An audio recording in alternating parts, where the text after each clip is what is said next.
Direction, cosine and direction ratios. Exercise 3 for class 12. Question number 25. Press page 727. Serial number 594. মনে করো A -2, 0, 3, B 0, 3, -3, C 3, 3, 5 এবং D 5, 4, 3 চারটি প্রদত্ত বিন্দু AB ও CD সরলরেখা দ্বয়ের মধ্যবর্তী সূক্ষ্মকোণের মান নির্ণয় করি। তাহলে AB ও CD, তাহলে AB ও CD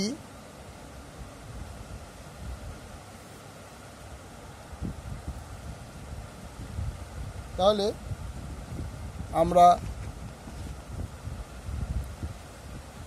AB আর CD দিক কোসাইনটা বার করে নিচ্ছি। দেখো AB এর দিক কোসাইন হবে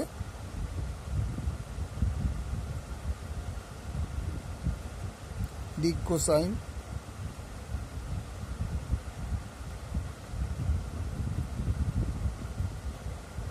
জিরো +2, বুঝে নাও এটার সঙ্গে এটা প্লাস হবে, মাইনাসে মান হওয়ার কথা মাইনাস +2, 0 +2, 3 - 0, এখানে -3,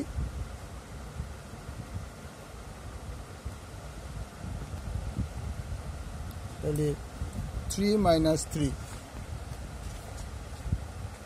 -3 এইটা পাশে গেলে -3, তার মানে কি দাঁড়ালো 2, 3, -6 এবির দিক কোসাইন।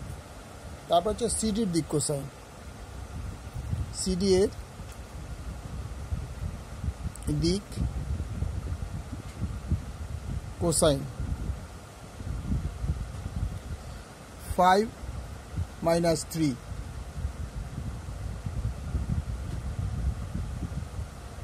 4 - 3, 3 - 5, তাহলে কত হলো 2, 1, -2। তাহলে cos theta equal to A1 A2 B1 B2 C1 C2 by √ A1 square B1 square C1 square A2 square B2 square C2 square। তাহলে এখানে বুঝিয়ে দিই কোনটা A1 = 2, B1 = 3, C1 = -6, A2 = 2, B2 = 1, C2 = -2, এটা আমরা ধরে নিলাম। তাহলে ইকুয়াল টু A1 কত ছিল 2 ইন্টু B1 কত ছিল 2, A2 ছিল 2, B1 কত ছিল 3 আর B2 ছিল 1 প্লাস C1 কত ছিল -6 আর C2 ছিল -2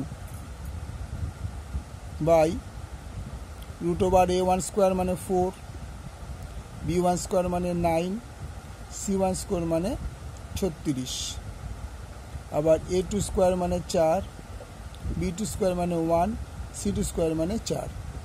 তাহলে 2 দুগুণে 4, 3 অক্ষে 3, -, প্লাস 6 দুগুণে 12 বাই এর বদলে লেখা যায় 4 আর 36 = 40, 40 40 √ 49 ইন্টু √9 ইকুয়াল টু 4 আর 3 7, 7 আর 12 19, 49 এর বর্গমূল 7, 9 এর বর্গমূল 3 ইকুয়াল টু 19/21। সুতরাং cos থিটা ইকুয়াল টু 19/21। তাহলে theta equal to cos inverse 19/21। তাহলে সরল AB ও এবি ও সিডি সরল রেখা দ্বয়ের সরল রেখা দ্বয়ের মধ্যবর্তী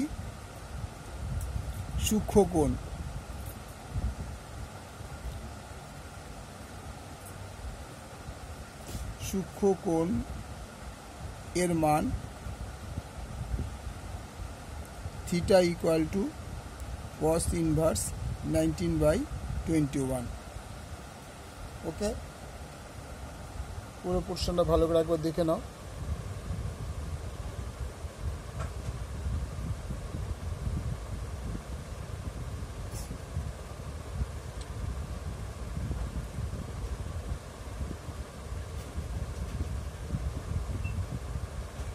থ্যাংক ইউ। ভালো লাগলে লাইক করো, শেয়ার করো, সাবস্ক্রাইব। পরপর সব অঙ্কগুলো আমি তোমাদের করিয়ে দেবো।